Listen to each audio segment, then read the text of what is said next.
I'm Malia. I'm the outreach coordinator for the Shenandoah Valley Animal Services Center, and we are here today for our first episode of our lecture series. Today we are going to be talking about nutrition with Heather here from the Well Balanced Paw.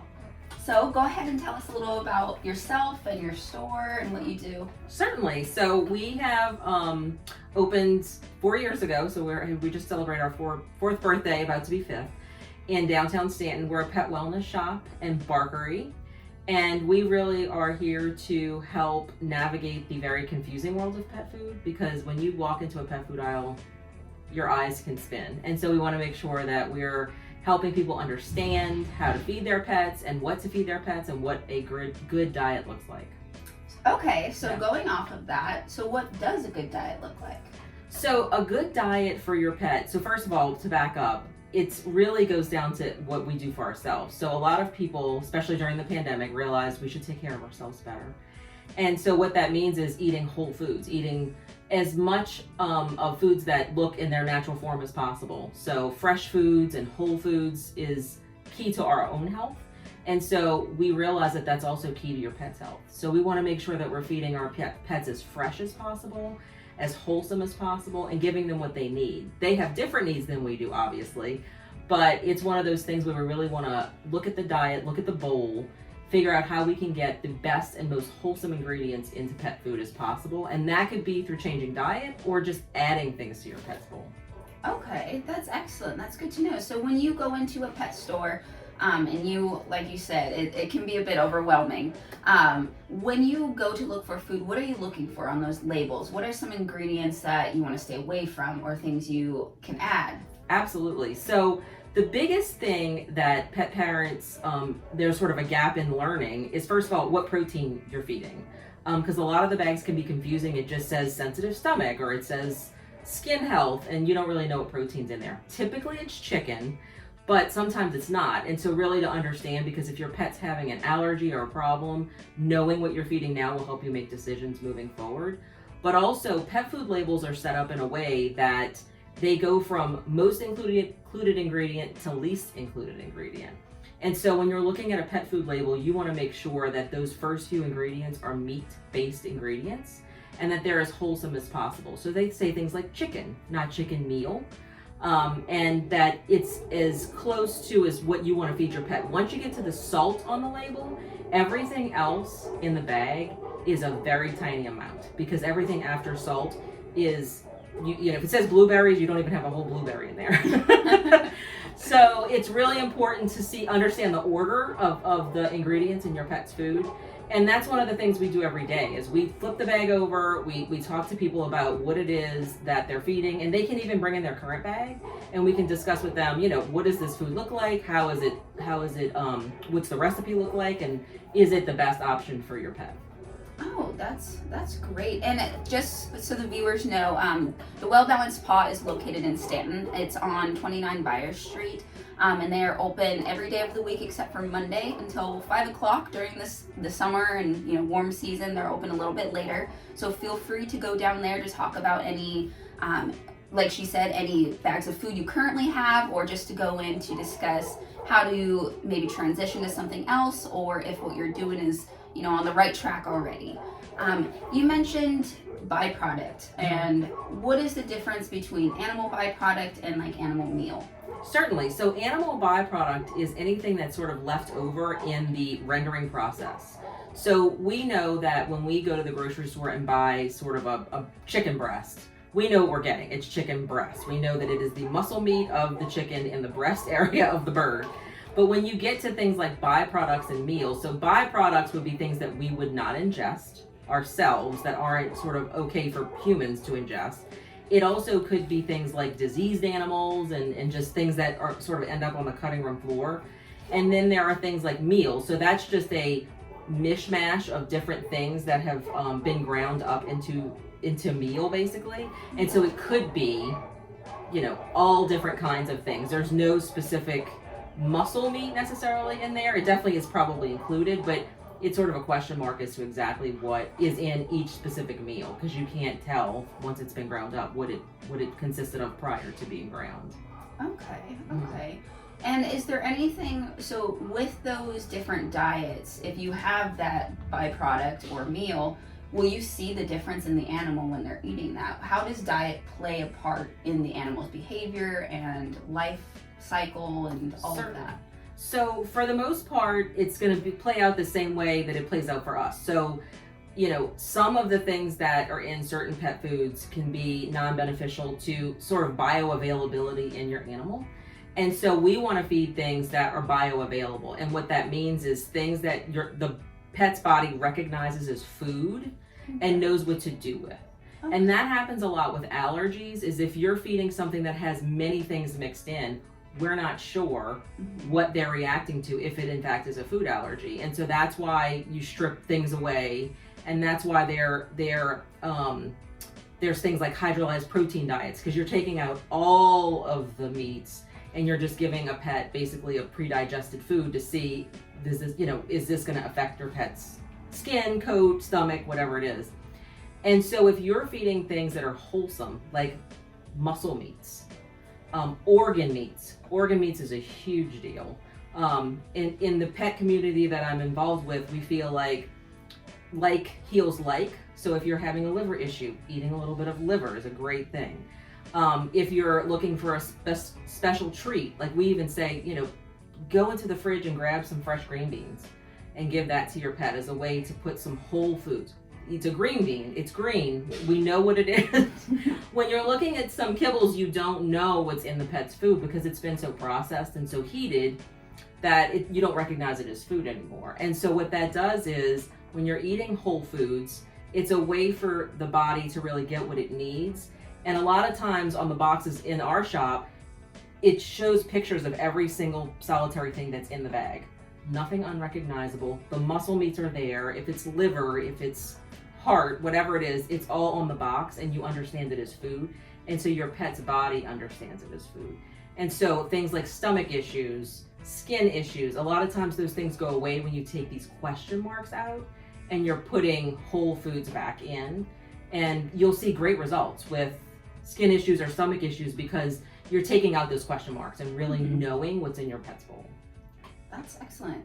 Another option, or to kind of go along with what Heather just said, there are diets that are called limited ingredient diets that helps aid with when you have animals who have all these allergies and you're really trying to figure out where that allergy is coming from. Limited ingredient diets will help you kind of pinpoint that. And those diets will have one single protein and very limited ingredients, so that if your animal is still having a reaction off of that food, then you know there's something in that food and you can figure it out a lot easier. Or if it gets a bit easier, their allergy responses, then you know that that food is working because whatever that mystery ingredient was is now removed.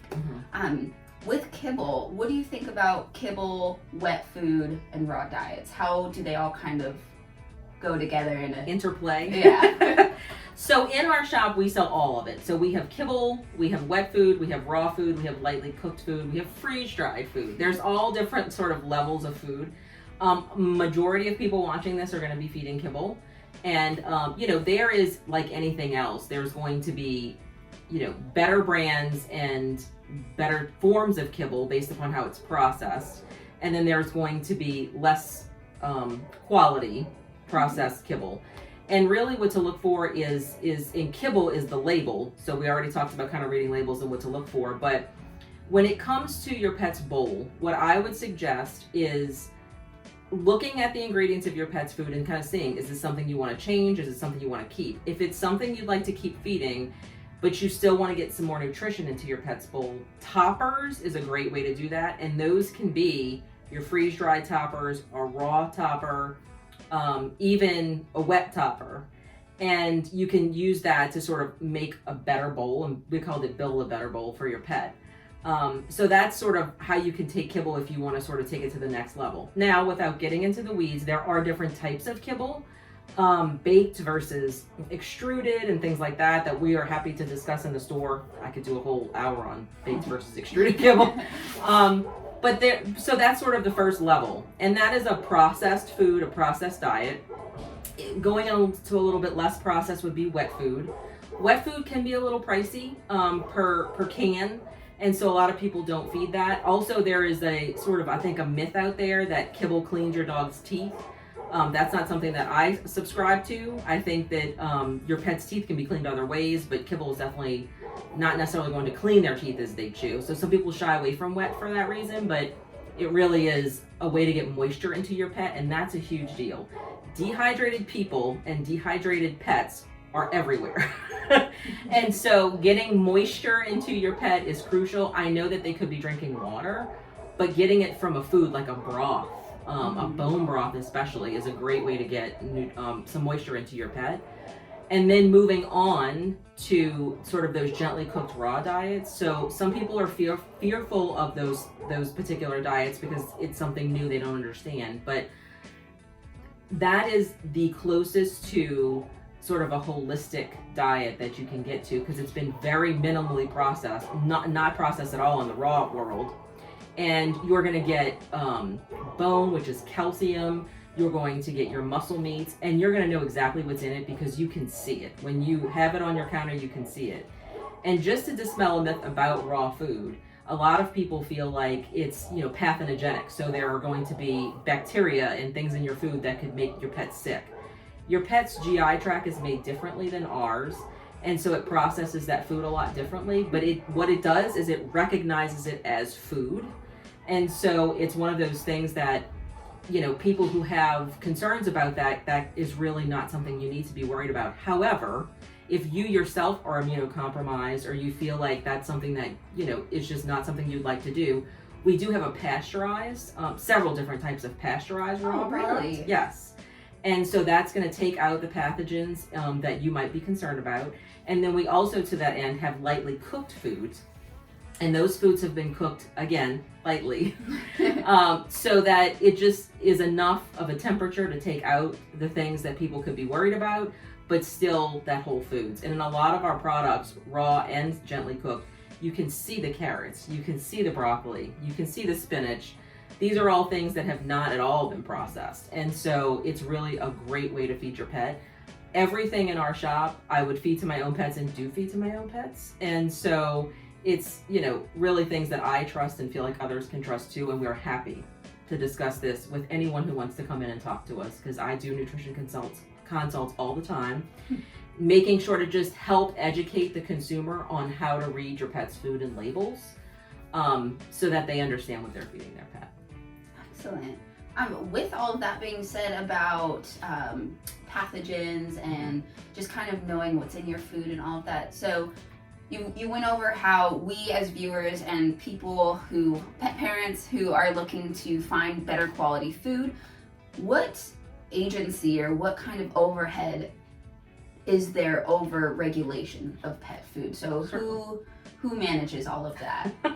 So the USDA manages it to some degree, but there is also, as far as the balanced part of your diet, there's an AFCO process. So AFCO is a nonprofit that works on food trials to make sure that what you're feeding your pet is indeed balanced. And not only balanced, but so there's a lot of life stages. So there's puppy, there's adult, there's large breed. And so they're making sure that every food that's out there that has the AFCO approval, it has been looked at and made sure that this is in fact a complete diet for this particular dog in this particular life cycle.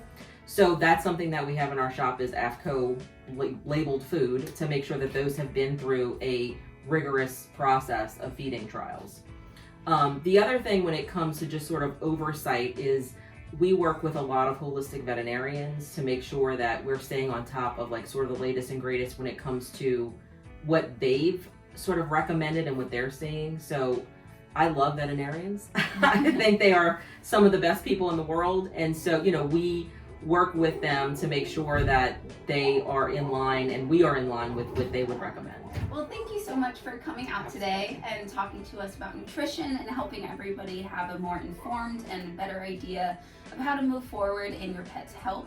Another thing I want to note to viewers is that everything in Heather's shop is completely safe and geared towards the safety of that animal. So what that means is you hear often about flea and tick treatments, things like that have caused pretty bad reactions and sometimes are even fatal.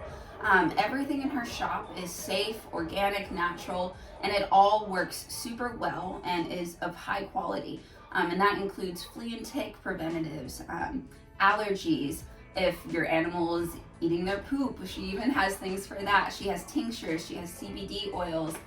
She has pretty much everything you could need for your animal to help them be better and to live a full life. Is there anything you would like to add to the conversation? Absolutely. So one of the big misconceptions too when we talk about diet is that it costs a lot of money to feed your pet well. That's a misconception we have for ourselves too, and really it's not. There are very cheap ways that you can add some goodness to your pet's bowl. And so one of the things that we firmly believe in at the shop and at Well Balanced Paw is that we are going to help you.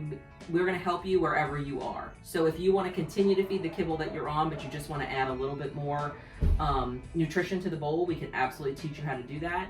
We can break things down by cost per day so that you can make sure that you can maintain whatever it is that we recommend, so that your pet, wherever you are, whatever your budget is for your pet, we can help you. Because there is a misconception that to shop in downtown Staunton, it's a bougie place that you need a lot of money for, and we are not that. We have cat cans for 99 cents. We are very much aware that people have different budgets, and so we can fit you wherever your budget is. So that's something I just wanted to make sure everybody knew. And the second thing is we also have an adoption program through the shop, because one of the things that we support, no matter where it is our local shelters, because there are so many amazing and great animals that need you to come in and give them a great home. And so we want to incentivize that. So when you adopt a pet from the shelter, dog or cat, you can come into the shop and we will give you some free products, the products that we've been talking about today, to help sort of kickstart that better bowl with your pet, because we feel like, they deserve nothing but the best, and we want to help you be able to do that. And so that's why we support the shelter and support that program so much, because we think that all these pets need homes, empty shelters. Thank you again so much for your time today. And this is Heather. Again, this is Heather from the Well Balanced Paw, located in Staunton on 29 Byers Street downtown. And they are open every day of the week except for Monday until 5 o'clock usually, but now they have extended hours for the summer, so they will be open until 6:30. Thank you so much for tuning in to this month's lecture series. If you have any other diet or health questions, make sure to stop into the Well Balanced Paw and talk to Heather. She is more than happy to help you and cater to any dietary or allergies or any kind of needs your animal may have. And also she does do that promotion that was mentioned in today's video, where any animal adopted through the Shenandoah Valley Animal Services Center will get $100 of free merchandise at her store. There will be a link below that will link to our website where you can browse all of our adoptable animals. Make sure to tune in next month for our next lecture series.